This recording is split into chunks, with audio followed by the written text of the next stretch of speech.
Hello everyone, welcome again on biology crisp channel. आज एक नई सीरीज स्टार्ट हुई है जिसमें हम पीवाईक्यूज डिस्कस करेंगे बॉटनी के। और हमारा टारगेट है जो कि एमपीपीएससी एपी बॉटनी, जो कि आपका एग्जाम होने वाला है 4 अक्टूबर को। तो चलो स्टार्ट करते हैं। फर्स्ट क्वेश्चन क्या कहता है कि which term is specifically use for miniature succession of micro organisms. Mean हमने पढ़ा था सक्सेशन इन इकोलॉजी। सक्सेशन क्या कहता है कि एक बिल्कुल बेसल लेवल से स्टार्ट होके जो आज का जो क्लाइमेक्स है उसका डेवलपमेंट। लेकिन यहाँ पे बात करी है उन्होंने माइक्रो ऑर्गेनिजम्स की, और माइक्रो ऑर्गेनिजम्स के वो बेसल लेवल को पूछना चाह रहे हैं कि वो कहाँ से स्टार्ट है। तो ऑप्शंस में देखिए क्या कहता है कि disclimax, subsere, climax. तो डिस क्लाइमेक्स एंड क्लाइमेक्स तो ये तो आपके हो नहीं सकते because they are the broad term, broad community होती है। एंड सब सीरी क्या होता है, जब हम प्लांट की डिस्कशन करते हैं तब हम इस स्पेसिफिक टर्म यूज करते हैं। लेकिन यहाँ पे डिस्कशन है कि मिनिएचर मीन्स माइक्रोबियल सक्सेशन हुआ है, और कहाँ पे, बिल्कुल माइन्यूट माइक्रो हैबिटेट में, या हम कह सकते हैं माइक्रो हैबिटेट में। तो यहाँ पे आपका ऑप्शन हो जाएगा डी, 7। नेक्स्ट क्या कहता है कि स्मिथ जो साइंटिस्ट है हमारे, उन्होंने 1933 में यूज की थी एक टर्म, वन टर्म, किसके रिप्लेस पे, कंजुगेल्स में। कंजुगेल्स किसकी कैटेगरी में आते हैं, इन एल्गल क्लासिफिकेशन। लेकिन कंजुगेल्स अदर साइंटिस्ट ने यूज की थी, और उसके रिप्लेस में स्मिथ ने यूज किया था ज़ैगिनिमिटेल्स। स्मिथ ने यूज की थी Zygnematales terms at the replace of the Conjugales in the algal classification. Then third question क्या कहता है कि द साइंटिस्ट है हमारे द देशी कैचरे, जिन्होंने 1959 में कहा था कि called single cell hormogones of blue green algae. इन्होंने सिंगल सेल थे हार्मोगोन्स। हार्मोगोन्स क्या होते हैं, they are the multi cells, multi cellular हैं। और क्या होते हैं, मोटाइल होते हैं।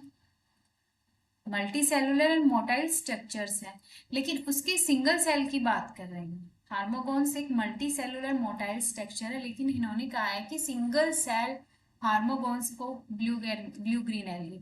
तो blue green algae means cyanobacteria, तो बैक्टीरिया टर्म। अब यहाँ पे ऑप्शंस पे फोकस कीजिए। कार्पोस्पोर्स, कार्पोस्पोर्स क्या होते हैं, ये होते हैं रेड एल्गी के अंदर। स्टेटोस्पोर्स होते ही रेस्टिंग फेज में रहते हैं। रेस्टिंग फेज के एक स्ट्रक्चर है जो कि गोल्डन एल्गी के अंदर रहता है। ये रहता है गोल्डन एल्गी के अंदर, और इसकी जो लेयर बनी होती है वो सिलिका से बनी रहती है। किससे बनती है, सिलिका से। पारास्पोर्स है, ये क्या है, एसेक्सुअल स्ट्रक्चर होता है। एसेक्सुअल स्पोर्स हैं जो कि फंगस में देखने को मिल सकते हैं, फंगस एंड कुछ बैक्टीरिया। लेकिन प्लानोकोकाई जो टर्म है, प्लानो मीन्स मोटाई। प्लानो टर्म क्या यूज डिफाइन कर रही है कि these are the motile structure, और प्रेजेंट किसके अंदर है, बैक्टीरिया के अंदर है। तो आपका आंसर क्या हो जाएगा, planococci. Means planococci are the single cell hormones in blue green cell. Then question fourth क्या कहता है कि ए लेयर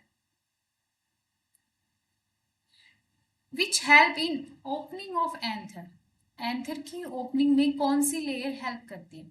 तो अगर हम एंथर की लेयर का डिस्कशन कर रहे हैं तो आउटसाइड से हम इनर साइड चलते हैं, outside to inner side.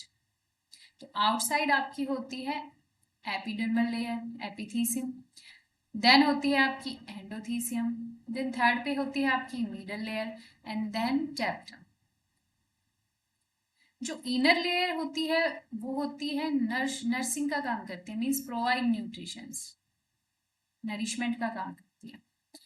Endothecium जो है ये ओपन होती है, यानी कि डाइसेक्शन का काम करती है। जब हमें पोलन ग्रेन्स को रिलीज करवाना है तो उस टाइम एंडोथीसियम वहां से ब्रेक डाउन हो जाती है, वो पोलन ग्रेन्स को इन्वायरमेंट में रिलीज करवाती है। तो यहाँ पे आपका क्या हो जाएगा, ए layer which help in the opening of anther. तो यहाँ पे आपका हो जाएगा एंडोथीसियम। क्वेश्चन फिफ्थ क्या कहता है कि which statement is true for mosses. Mosses किस कैटेगरी में है आपके, these are the bryophytes, these are the bryophytes. And bryophytes में क्या होता है कि आपका गैमेटोफाइट है, गैमेटोफाइट के ऊपर आपके स्पेरोफाइट, जो स्पोरोफाइट है वो जर्मिनेट होते हैं, ग्रो करते हैं। ओके, और जो स्पोरोफाइट्स होते हैं वो एपिकल रीजन से डिवीजन करते हैं। एपिकल सेल डिवीजन होता है उनके अंदर। And bryophytes, these are the non-vascular, but these are the sister means ancestor for the vascular, these are the ancestor for vascular। तो इसमें क्या है कि not true for mosses. And one more term, जो मेल जहां से sperm produce हुए male pollen grains, वो आपके एंथ्रीडियम, एंड ओवरी वाला पार्ट फीमेल आर्किगोनियम। तो यहाँ पे ऑप्शंस अगर आप रीड करते हैं तो आपको इजीली आंसर मिल जाएगा। इन्होंने नॉट ट्रू बोला, तो बोला है कि sporophyte is dependent upon gametophyte, yes, because on the gametophyte sporophyte germinate हो रहे हैं। देन कहते हैं sporophyte grow by apical cell division, yes, apical cell division से ग्रो करते हैं। Then mosses are probably sister to the vascular plants. Yes, these are the sister, or we can say that the ancestor of the these are the non-vascular plants and like as the sister of vascular plant। लेकिन fourth क्या कहता है, sperm producing archegonia. Archegonia term is use for the female part of the plant. अब यहाँ पे sperm produce करेगा archegonia नहीं, sperm के लिए कौन सी टर्म यूज होगी यहाँ पे, एंथ्रीडिया। तो यहाँ पे आपका ऑप्शन हो जाएगा 4। देन क्वेश्चन 6 क्या कहता है कि the soil best for the plants, यानी कि सोइल जो प्लांट्स की ग्रोथ के लिए बेस्ट होती है, fine sand, coarse sand, clay, but आपका आंसर रहेगा लॉम सोइल। इसका सोइल मीन्स ये मिक्सचर होता है, लॉम जो सोइल होती है वो मिक्सचर होता है आपका, जिसके अंदर सिल्ट एंड क्ले दोनों टाइप के मिक्स होते हैं। तो इसलिए जो लॉम सॉइल होती है दैट इज इंपॉर्टेंट और बेस्ट फॉर द प्लांट्स, इसका पीएच भी according to the plant growth रहता है। देन क्वेश्चन 7 क्या कहता है, the abundance of the species population within its habitat. एक हैबिटेट है जिसके अंदर अबेंडेंस है स्पीसीज की पॉपुलेशन की। तो यहाँ पे जो स्पेसिफिक टर्म यूज होती है वो होती है population density. Population density, population density क्या कहती है, the population of a species in a specific area. लेकिन यहाँ पे पॉपुलेशन डेंसिटी हमारे पास ऑप्शन है नहीं। तो जिस भी स्टेट का ये क्वेश्चन पेपर है उन्होंने ये क्वेश्चन को ड्रॉप किया था, क्योंकि यहाँ पे इसका आंसर क्या रहेगा, पॉपुलेशन डेंसिटी। क्या रहेगा इसका आंसर, पॉपुलेशन डेंसिटी। क्योंकि अगर स्पेसिफिक स्पीसीज पॉपुलेशन पूछता तो हम इसमें एब्सोल्यूट एंड रिलेटिव में आंसर कर सकते थे, लेकिन इन्होंने abundance of the species population within its habitat directly पूछा है कि एक स्पीसीज की अबेंडेंस है किसी स्पेसिफिक हैबिटेट में, तो वहां पे रहता है पॉपुलेशन डेंसिटी। देन क्वेश्चन 8 क्या कहता है, following one relation last over time, यानी कि इनमें से जो रिलेशन है, जो हम रिलेशंस पढ़ते हैं, म्यूचुअलिज्म, पैरासिटिज्म, प्रीडेशन, ये सारे इनमें से कौन सा रिलेशन जो ऑप्शन दी है वो लास्ट ओवर बहुत टाइम तक टिका रहता है, लास्ट ओवर टाइम। तो क्या म्यूचुअलिज्म है, क्या पैरासाइटिज्म, कॉमनसिलिज्म। तो म्यूचुअलिज्म एंड पैरासिटिज्म एंड कॉमनसिलिज्म तो नहीं रहते लास्ट ओवर टाइम, कुछ टाइम के लिए रहते हैं। और पैरासिटम तो वैसे भी रिलेशनशिप नेगेटिव का है, नेगेटिव पॉजिटिव का है। म्यूचुअलिज्म कुछ टाइम के लिए रहता है, लेकिन सिम्बायोसिस बहुत टाइम तक टिके रहने वाला एक रिलेशनशिप है between plants and bacteria and like आप ऑप्शन दे सकते हैं लाइकिन है, these are the symbiosis relationship. Then question 9 क्या कहता है, replication of the DNA moves from. अब रेप्लिकेशन ऑफ द डीएनए कौन सी डायरेक्शन में होता है, अब ये हमारे पास डीएनए की 2 स्ट्रैंड है, one strand from 5 prime to 3 prime and one from 3 prime to 5 prime. अब यहाँ पे हमें रेप्लिकेशन करना है, तो रेप्लिकेशन में हमारे पास क्या बनती है, रेप्लिकेशन फॉर्क बनती है, replication fork with the help of the ori site. अब यहाँ पे जब हम पढ़ते हैं तो हमने देखा एक साइड तो आपका लीडिंग स्ट्रैंड होता है, एक होता है लैगिंग स्ट्रैंड। तो लीडिंग और लैगिंग स्ट्रैंड बनने का रीजन यही है कि जो मूवमेंट होती है डीएनए पॉलीमरेज की वो 5 प्राइम टू 3 डायरेक्शन होती है। इसी वजह से एक जो स्ट्रैंड है जिसपे 3 प्राइम है उस पे तो डायरेक्टली आपका सीक्वेंस मूव करेगा, लेकिन जिसकी डायरेक्शन क्या है 5 प्राइम टू 3 प्राइम, है तो उस पे क्या हो जाएंगे, आपके ओकाजाकी फ्रेगमेंट्स बनते हैं, ठीक है। लाइक ऐसे आपके यहाँ से बनना स्टार्ट होगा 5 prime to 3 prime, then it stop here, then again आपके डीएनए पॉलीमरेज आएंगे, तो इस टाइप के आपके ओकाजाकी फ्रेगमेंट्स बनते हैं। तो आपकी डायरेक्शन क्या हो जाएगी डीएनए की रेप्लिकेशन की, 5 प्राइम टू 3 प्राइम। तो ऑप्शन डी आपका आंसर हो जाएगा। देन क्वेश्चन 10th क्या कहता है कि cot value, cot half value. Cot value क्या होती है कि डीएनए कि जो कंसंट्रेशन है, देखिए एक डीएनए आपका डबल स्टैंडर्ड है, उसका सिंगल स्टैंडर्ड होना एंड देन दोबारा से उसका रीएनिलिंग होना, ये आपका कोट वैल्यू में हम पढ़ते हैं। तो कंसंट्रेशन ऑफ द डीएनए जो आपका दोबारा रीएनिल हुआ और कितने टाइम में हुआ, तो ये कोट वैल्यू के अंदर आता है। अब एक चीज और है कि जितने ज्यादा रिपीटेटिव डीएनए सीक्वेंस रहेगा उतना ही आपका कोट वैल्यू कम रहेगा। जितना ज्यादा आपका रिपीटेटिव सीक्वेंस रहेगा डीएनए का उतना ही कोट वैल्यू होगा और उतना ही आपकी फास्ट डीनेचुरेशन होगी, यानी कि दोबारा से ब्रेक डाउन हो जाएगा। लेकिन जितना ही लेस रिपीटेटिव डीएनए होगा उतनी ही कोट वैल्यू अच्छी होगी और आपका स्लो डीनेचुरेशन होगा, ठीक। और तो कोट वैल्यू वहां पे क्या हो जाएगा कि ज्यादा, तो cot value is the initial concentration multiply, उनकी कंसंट्रेशन जो स्टार्टिंग में थी और मल्टीप्लाई की हमने टाइम से for half of the DNA to reanneal. कितना डीएनए आपका, हाफ डीएनए, क्योंकि यहाँ पे इन्होंने हाफ डीएनए की बात की, तो हाफ डीएनए आपका रीएनए हुआ, दोबारा से उसका ज्वाइंट हो गया आपके सिंगल स्टैंडर्ड डीएनए, तो वो आपका कोट वैल्यू होता है। तो आपका आंसर हो जाएगा 4। देन कहते हैं कि चैपरॉन प्रोटीन्स हेल्प इन, जो प्रोटीन्स है chaperone proteins, normally these proteins are proper folding में हेल्प कराती है। क्या करवाती है, प्रॉपर फोल्डिंग कराती है डीएनए की। लेकिन only term is not specific, protein folding only, because these proteins help the proteins to proper folding and for the transportation. So means there is the two options are there, protein folding and assembly में these are not helpful, but protein folding only, the protein stability no. So there is the no answer according to the proper functioning of the chaperone proteins. Then question 12 कहता है कि an enzyme responsible for the synthesis of the tRNA, synthesis of tRNA means RNA की synthesis हो रही है, no matter it is mRNA, rRNA and tRNA, and हुई कहाँ से, DNA से, RNA synthesis from DNA, then enzyme is RNA polymerase, the name of the enzyme is RNA polymerase. तो option is आपका 4th, 12th का आपका डी, RNA polymerase. Then 13 polytene chromosomes, polytene chromosomes means lot of या broad range of repetitive sequence. Normally the example salivary gland of Drosophila, salivary gland of Drosophila, Drosophila larva. In salivary gland Drosophila, these polytene chromosomes are present. And why they are formed? Because due to the either DNA replication failure, no.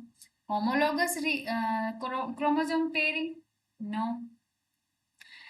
That is transcription process, no, because there are of transcription in the polytene chromosomes.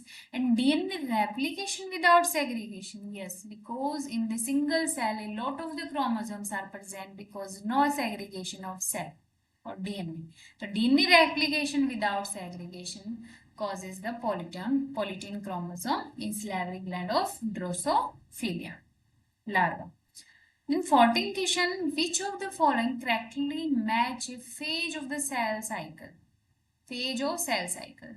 G1, S, G2 and M. These are the phase of the cell cycle. In this, S is the synthesis phase. DNA replication occur in the S phase. Now you can see the option S1 phase immediately proceeds cell division. No. After there is the, you can see G2 phase is present. G2 Cell division. M. Duplication of DNA. No. Duplication of DNA is occurring in the S phase. G1 immediately follow cell division. No. G1 not immediately follow cell division because two phases are present in the intermediate. The option B is our right answer. G2, that after the cell division occur. But this is not the right one because after G2 there are a lot of phases like prophase, metaphase, anaphase and telophase in which the chromosomes are separate from each other after the cell is divided. After that the cell is divided.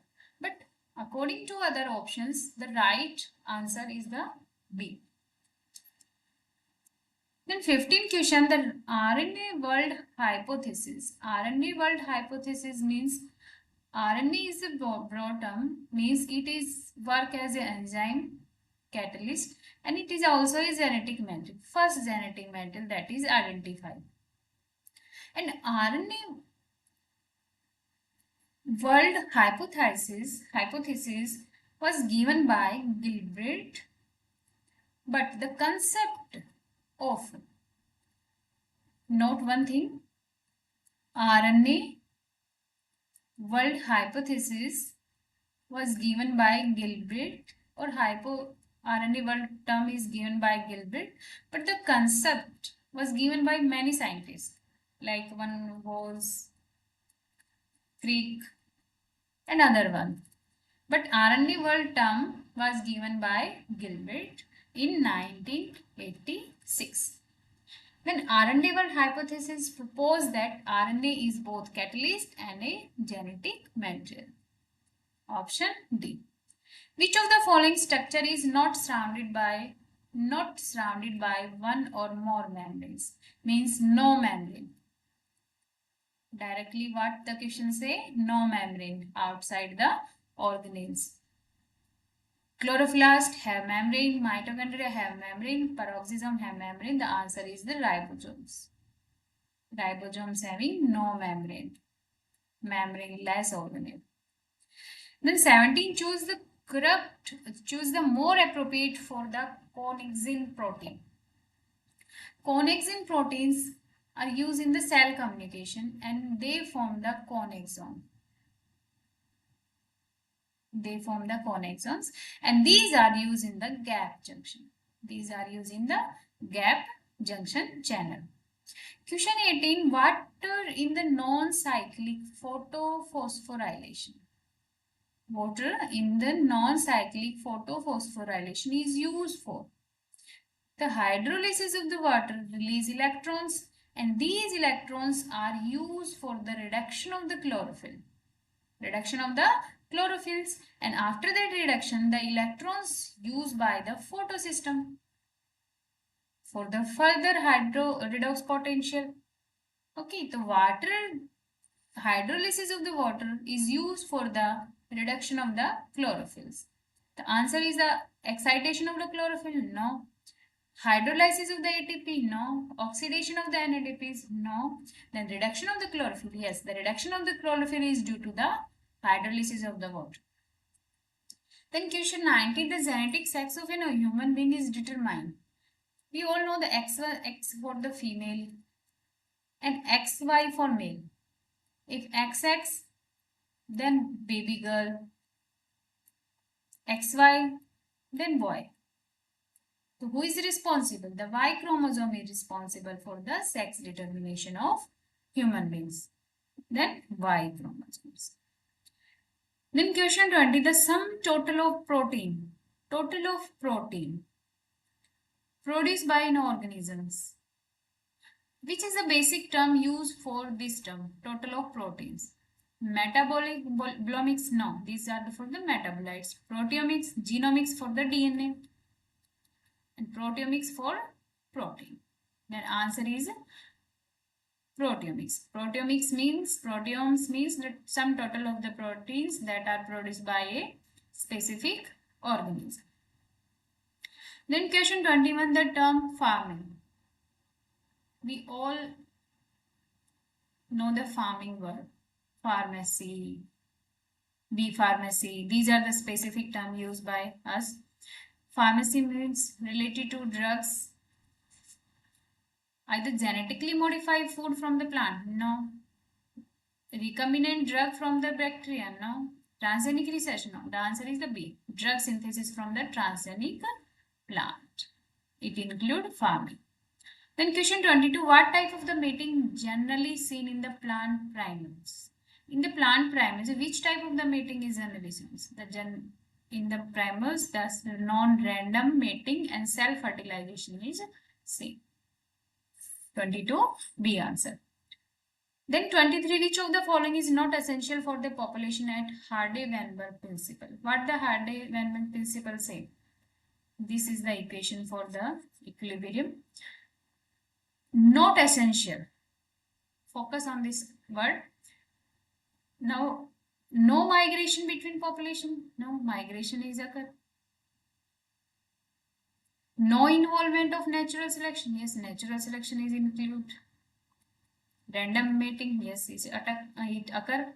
Not essential. Multiple alleles at every locus. This is not essential for the population at Hardy-Weinberg equilibrium. Then question 24, Ambrola. Ambrola, what is the species of Ambrola trichopoda?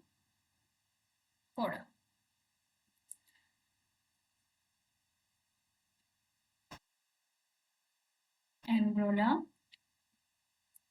trichopoda. This is the ancestor or primitive of living flowering plant, or we can say angiosperm. Now options देखें. The first flowering plant? No. Sister group of all living? Yes.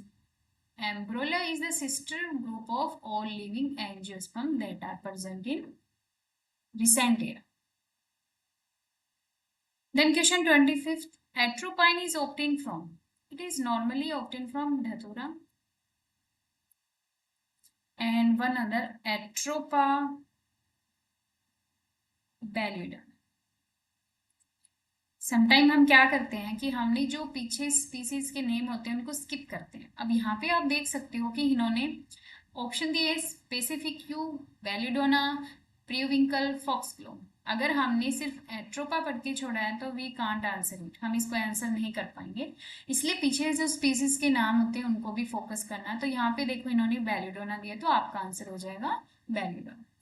तो atropine is obtained from the plant धतूरा और atrophy ब्लेडोना. Then question 26 क्या कहता है? The only fungus with flagella. तो जो primitive fungus थी जो कि थी आपकी पाइचियोमाइकोटा के अंदर, उनके पास था पोलर फ्लैजिला. क्या था इनके पास? Polar flagella. तो यहाँ पे आपका आंसर क्या हो जाएगा? Second, पाइट्रिडिस. Then question 27, reproductive structure bear one or more green cell surrounded by fungal cell. Means बहुत सारे one or more green cells हैं and these are surrounded by fungal hypha. ये आपका fungal hypha है और ये आपके हैं green cells. Green cells यानी कि alga and surrounded by fungal hypha. तो इस टाइप के रिप्रोडक्टिव स्ट्रक्चर को क्या कहते हैं? क्या वो बेसिडियोस्पोर्स है? नहीं, तो फंगस में होता है सिर्फ. क्या वो कोनिडिया है? नहीं, these are the asexual spores. ये क्या वो एस्कोस्पोर्स में होता है? नहीं, these are occurring in the Ascomycota. तो आपका आंसर हो जाएगा B. Soredia is the structure, reproductive structure in which the algal cell are surrounded by the fungal Haifa.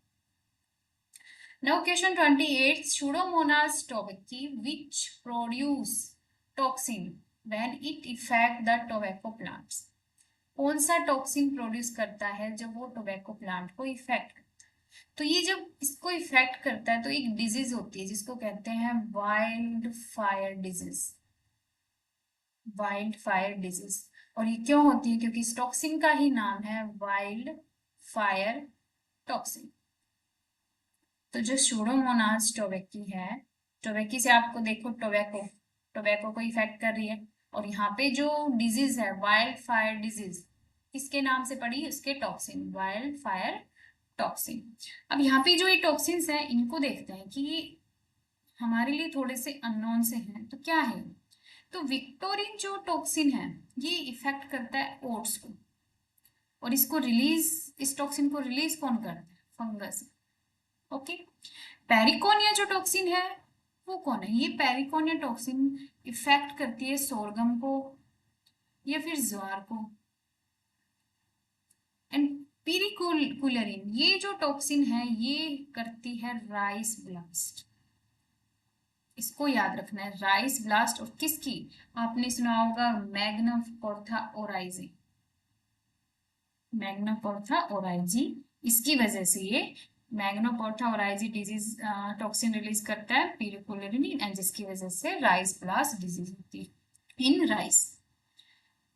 तो यहाँ पे हमारा आंसर हो जाएगा B.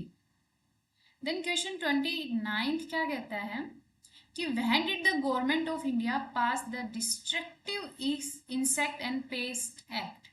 Destructive insect and the paste act क्या कहता है कि जब भी कोई प्लांट और कोई प्लांट पार्ट अगर कहीं से लाया गया है तो इसके साथ कोई इंसेक्ट और पेस्ट ना आ जाए, इस चीज को कंट्रोल करने के लिए एक्ट चलाया गया था। और ये कब पास किया गया था, 1914। देन द फंगस, 30 क्वेश्चन देखिए, द फंगस पेस्टियोलेटा पाल्मेरम, जो ये फंगस है पेस्टियोलेटा पाल्मेरम, ये बिलोंग करते हैं कौन से ग्रुप से, तो ये आपके उस ग्रुप से बिलोंग करते हैं जिसमें सेक्सुअल रिप्रोडक्शन नहीं होता, ओनली एसेक्सुअल रिप्रोडक्शन होता है। तो वो कौन सी है हमारी, ड्यूटेरोमाइसिस, जिसको कहते हैं इम्परफेक्ट फंगस। ओके, तो 30 का आपका हो गया बी। देन 31 कहता है the concept of in vitro cell culture. अब कंसेप्ट ऑफ, लास्ट के लेक्चर्स में सेम क्वेश्चन आया था कि फर्स्ट टाइम जो सिंगल सेल कल्चरिंग स्टार्ट किसने की और उसमें सक्सेसफुल कौन हुआ, तो ये दोनों साइंटिस्ट अलग अलग हैं, लेकिन यहाँ पे पूछा है the concept of in vitro was developed by, किसने डेवलप किया, तो जो प्लांट टिश्यू कल्चर के हमारे फादर हैं वो है हमारे हैमरलैंड, उन्होंने ये कंसेप्ट स्टार्ट किया था, लेकिन सक्सेसफुल हुए थे वो हमारे साइंटिस्ट अलग है। Then 32 the embryo form by unfertilized egg, embryo बना बट फर्टिलाइजेशन से नहीं, तो वहां पे आपका होता है parthenogenetic embryo. The first report of forming haploid embryo, इनकी हैप्लॉइड एम्ब्रियो है from Datura by in vitro. अब देखो वही है, एन है यहाँ पे, इन विट्रो है, डेवलप किसने किया, हैमरलैंड ने, लेकिन यहाँ पे धतूरा के ऊपर स्टडी किसने की, इन विट्रो कंडीशन में, दैट इज महेश्वरियन वो। देन 34th कहता है कि एजमालिसिन, सर्पेंटाइन एंड रेस्पेराइन ऑब्टेन फ्रॉम, ये होते हैं हमारे रोवोल्फिया ग्रुप में, किस ग्रुप में होते हैं, रोवोल्फिया ग्रुप में। अभी क्वेश्चन 35 देखो, नेशनल ऑर्कार्डिया सिचुएटेड इन, अब नॉर्मली ये देखा जाए तो ये नेशनल लेवल का तमिलनाडु में प्रेजेंट है, बट अगर हम रीजनल की बात करें, नॉट नेशनल लेवल, रीजनल का है शिलोंग में। और according to the official answer key आपको यहाँ पे शिलोंग देखने को मिलेगा, तो कंफ्यूजन नहीं होना, अगर यहाँ पे तमिलनाडु होता तो हम तमिलनाडु को टिक करते, लेकिन नेशनल, क्योंकि नेशनल लेवल का जो सेंटर है ये तमिलनाडु में प्रेजेंट है, लेकिन अगर रीजनल लेवल की बात करें तो वो शिलोंग में। ठीक है, तो इस चीज को ध्यान रखना। अब कहते हैं कि ट्रीज ऑफ 21st सेंचुरी, अब नॉर्मली देखा जाए तो आपने सुना होगा मोरिंगा, तो moringa is the tree of 21st century, but इसमें मोरिंगा हमारा आंसर नहीं है। इस कंडीशन में हम ऐसे प्लांट को चूज करते हैं जो इसकी एडवांटेजेस बहुत ज्यादा होते हैं, तो अगर ट्रीज ऑफ 21st सेंचुरी देखा जाए तो ये आपका हो जाएगा नीम। क्या हो जाएगा आपका, नीम। देन कहता है कि ट्राइक्टियम डाइकोसिम इज कॉमनली नोन एज, तो ये वीट से रिलेटेड है, ट्राइक्टियम से आपको पता चल रहा है। अब किस टाइप की है, तो यहाँ पे है ये इम्बर वीट होती है, कौन सी होती है आपकी, इम्बर वीट होती है। देन 38 कहता है कि द फ्रूट ऑफ एबलमोसिच एस्कुलेंट्स, ठीक है, ये क्या है, नाम अटपटा है लेकिन ये होती क्या है आपकी भिंडी, ओकरा। इसके जो फ्रूट है वो किस टाइप के होते हैं, वो कैप्सूल में होते हैं। कैसे होते हैं, कैप्सूल टाइप के होते हैं। देन 39 कहता है कि terpenoids have been extensively use in the chemotaxonomy of, कौन सी टर्पिनॉइड्स है, किस प्लांट के टर्पिनॉइड्स है वो एक्सटेंसिवली यूज किए जाते हैं इन कीमोटेक्सोनॉमी ऑफ, किसकी कीमोटेक्सोनॉमी करने के लिए, वो होते हैं हमारे सीट्रस प्लांट, जिसमें मेनली हम कहते हैं कि वो पाइनस। देन कहता है कि the highest chromosome number in Ophioglossum reticulatum, तो इसके अंदर आपको याद रखने हैं, इसके अंदर सबसे ज्यादा क्रोमोसोम होते हैं, डिप्लॉइड कंडीशन की ये है 1260, और एन हो जाएंगे तो इसके हाफ, तो ये आपका आंसर हो जाएगा ए। देन कहते हैं पेंडुलस, पेंडुलस मीन जैसे वॉच होती है पेंडुलर टाइप, ऐसे वो मूव करती है, तो इस टाइप का इन्फ्लोरेसेंस किसके अंदर मिलता है, तो pendulous type means downward, hanging downward, hanging downward, अगर इस टाइप का इन्फ्लोरेसेंस है तो वो किसके अंदर मिलेगा, वो होता है आपका catkin type. Then question 42, which year marked the birth of the modern system of biological nomenclature? तो इसका आंसर अगर एक्चुअल में देखा जाए तो 1753 है, जिस टाइम जो लीनियस साइंटिस्ट थे हमारे, उन्होंने एक बुक लिखी थी स्पीसीज प्लांटेरम, स्पीसीज प्लांटेरम, तो इस ईयर को माना जाता है the birth of the modern system of the biological nomenclature, लेकिन इसमें आंसर नहीं है तो इसको हम टिक नहीं कर सकते। देन क्वेश्चन 42 कहता है कि the Sewall Wright effect, the Sewall Wright effect क्या कहता है, ये रिलेटेड टू है genetic drift to random fluctuation in the gene frequency in, अगर यहाँ पे आपको ब्रिट इफेक्ट देखने को मिले, साइंटिस्ट का नाम ना हो, सिर्फ ये कह दे कि breed effect is normally related to, तो यहाँ पे होता है आपका स्मॉल पॉपुलेशन से, जेनेटिक रैंडम जेनेटिक जो ड्रिफ्ट होती है वो इफेक्ट होती है रैंडम फ्लक्चुएशन से in the small population. Then question 44, the central tuber crop research centre, the central tuber crop research institute is located in Trivandrum, ये है आपका केरला, ये है आपका Kerala. Then 45, the nodal organization in India to coordinate all the activities related to the plant collection, then introduction, then documentation and the sustainable management of the ZAM plants, तो वो है आपकी नोडल एजेंसी होती है, ये कंट्रोल करती है इन सारी चीजों। Then 46, the method of the selection of the plant, method of the selection of the plant from the population of their phenotype, किसकी फिनोटाइप के अकॉर्डिंग अगर आपको सिलेक्शन बोलना जाए तो वो कहता है मास सिलेक्शन, क्या कहते हैं उसको, मास सिलेक्शन, क्योंकि फिनोटाइप जीनोटाइप अलग अलग होगी, वहां पे आप क्या करोगे, प्योर लाइन सिलेक्शन हम करते हैं, लेकिन अगर हम फिनोटाइप के बेस पे करें तो हम मास सिलेक्शन करते हैं। In which category the chemical mutation two amino purines, ये तो बहुत सुना होगा, two amino purines base analogue, और किसके एनालॉग होता है ये आपका, analogue to adenine, okay. Then कहता है कि what is LD50, LD50 means lethal dose, lethal dose 50%, means जो भी आपने डोज दी उससे क्या हुआ, डेथ हो गई, डेथ ऑफ 50% टेस्ट पॉपुलेशन, जो भी आपने जिस पे भी टेस्ट किया उसकी डेथ हो गई 50% हुई है, तो कहता है म्यूटाजन स्किल 50% और ट्रीटेड, यस ट्रीटेड, अब इन दोनों में कंफ्यूजन होगा कि ट्रीटेड थे अनट्रीटेड, तो ट्रीटेड ही तो किल होंगे, म्यूटाजन स्किल 50% ट्रीटेड मटेरियल्स, तो आपका आंसर हो जाएगा first. Then codon which collectively code for the same amino acids, जो सेम अमाइनो एसिड्स के लिए होते हैं, क्या वो इनिशिएशन कोड है, नो, क्या वो टर्मिनेशन कोड है, नो, क्या वो ट्रिपलेट है, नो, तो the answer is the synonyms and the degenerate codon. कहता है कि एक mother of the blood group O, mother का ब्लड ग्रुप ओ है और उसके चाइल्ड का भी ओ है, तो क्या चांसेस है कि उसके फादर का ब्लड ग्रुप क्या होगा, उसके फादर का ए भी हो सकता है, बी भी हो सकता है, ओ भी हो सकता है, क्योंकि दीज आर मल्टीपल एलेलीज, अब आई के पास ए भी है, आई के पास ओ भी हो सकता है, आई के पास ये भी हो सकते हैं और ये भी कंडीशन हो सकती है फादर, तो कंडीशन ये है, तो ऑप्शन हो जाएगा आपका 1। Then how many genetically different gametes can be made by individual phenotype, जिसकी फिनोटाइप कुछ ऐसी भी है, जीनोटाइप।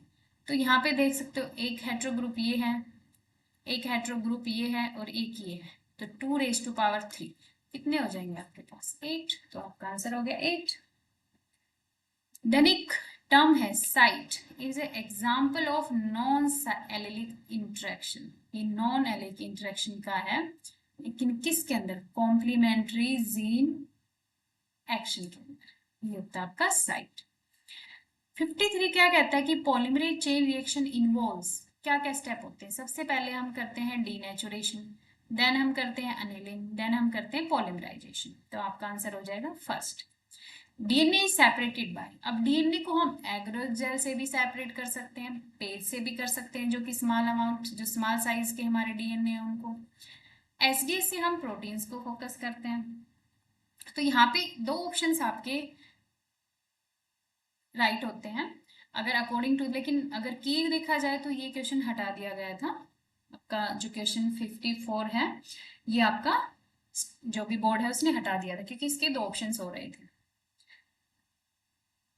इफ द रेस्पिरेटरी यानी कि आरक्यू वैल्यू पूछिए इसने, if the respiratory substrate is fat and oil, अगर फैट एंड ऑयल है तो वहां पे आरक्यू वैल्यू क्या रहेगी, तो फैट एंड ऑयल की क्या रहती है आपकी 0.7, 1 से कम रहेगी।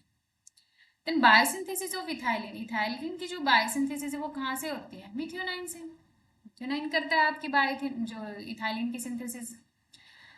देन कहते हैं प्रोग्राम टू आइडेंटिफाई, ये आपका बायोइंफो का क्वेश्चन है, the program of identify complete gene structure in genomic DNA, identify करना है आपको complete gene structure in genomic DNA. तो कहता है क्या वो स्विस स्पॉट है, क्या ब्लास्ट है, ब्लास्ट से हम करते हैं सीक्वेंसिंग की सिमिलरिटी को देखते हैं, और फाइल में हम देखते हैं फाइलोजेनेटिक ट्री को बनाते हैं, ठीक है। जीन स्कैन में हम देखते हैं, आइडेंटिफाई करते हैं जीन स्ट्रक्चर को, और जो स्विस स्पॉट है ये प्रोटीन की सीक्वेंसिंग के लिए यूज करते हैं। स्विस स्पॉट किसके लिए करते हैं, प्रोटीन की सीक्वेंसिंग के लिए, तो आपका आंसर हो जाएगा जीन स्कैनिंग, कि हमने पूरे जीनोम को स्कैन किया और कंप्लीट जीन की स्ट्रक्चर को आइडेंटिफाई किया। देन कहता है कि mating is expected to produce 50% hetero and 50% homo, यानी कि मेटिंग हुई मेल एंड फीमेल और जो भी ऑफस्प्रिंग बने उसमें 50% क्या थे हेट्रो एंड 50% क्या होमो, तो क्या चांसेस हो सकते हैं कि यहाँ पे जो मेल एंड फीमेल है उनकी जीनोटाइप क्या रहेगी, तो वो बीवी भी हो सकती है, क्योंकि जब हमने इसको करके देखा तो आप देख रहे हो कुछ इस टाइप का हमें देखने को मिलेगा, जब हमने इसको किया तो हमें यहाँ पे भी कुछ इस तरह का देखने को मिला है, तो यहाँ पे आपको दोनों कंडीशन, लेकिन इसमें आप देख रहे हो आपका रिसेसिव है तो यहाँ पे तो 50% का कोई रेशियो रहा नहीं, तो आपका आंसर हो जाएगा C. Then how many triplet codon can be made from the 4 nucleotides, अगर यहाँ तक क्वेश्चन देखते हैं हम 4 न्यूक्लियोटाइड से आप कितने ट्रिपलेट कोडोन, 64 हम बना सकते हैं, लेकिन कहता है कि कंटेनिंग 1 और मोर यूरेसिल, यानी कि कहता है कि एक या एक से ज्यादा यूरेसिल भी हो सकते हैं। तो हम पहले एक पोजीशन को 4 हमारे हैं A B C D, हम इसको छोड़ देते हैं, एक बार हम 3 का कोडोन देखते हैं 3⁻3, तो यहाँ पे आपका आंसर हो गया 27। अब इसका हमें पता नहीं, हमें 3 का देख लिया, हमने 4 का देख लिया, अब यहाँ पे देखो 64 से हमने इसको माइनस किया तो हमारा आंसर आ गया 37, तो यहाँ पे आपका ऑप्शन हो जाएगा 37 64 सी आंसर। देन क्वेश्चन 60 कहता है given the antisense strand DNA codon, इन्होंने कहा है कि हमने एंटीसेंस का आपको सीक्वेंस देते हैं 3 to 5 जो कि है TAC, that the एंटीकोडन that pair with the corresponding mRNA. अब यहाँ पे आपको दिया गया है डीएनए का, अब एमआरएनए का अगर हम देखें, अब ये सीक्वेंस कौन सा आपका एंटीसेंस है, कौन सा है आपका एंटीसेंस है, तो यहाँ पे एमआरएनए क्या रहेगा आपका बता सकते हैं, एमआरएनए क्या रहेगा यहाँ पे, अगर हम कहें कि टी का रिप्लेस में क्या आना चाहिए ए और इसका यू और इसका जी, AUG आना चाहिए एमआरएनए, लेकिन यहाँ पे जो सीक्वेंस रहेगा ये mRNA का है। अब इन्होंने पूछा किसका है, एंटीकोडोन, मीन्स आपके tRNA के ऊपर कौन सा सीक्वेंस रहेगा। तो TR ये आपका 3 to 5 है। 3 to 5 हम देखें तो क्या रहेगा आपको, यहाँ पे एक से क्या T तो आएगा नहीं, तो U, और U के रिप्लेस में A और G के रिप्लेस में C, तो UAC, और सीक्वेंस क्या रहेगा 3 to 5। तो इसमें आपको ध्यान देना कि इन्होंने एंटीकोडन को पूछा है, ना कि mRNA का पूछा है। देन सुपरबग इज, सुपरबग क्या है, एक बैक्टीरिया है, बैक्टीरिया, ये बहुत इजी है, जो कि क्या करता है, ईट करता है ऑयल एंड स्पिल्स को।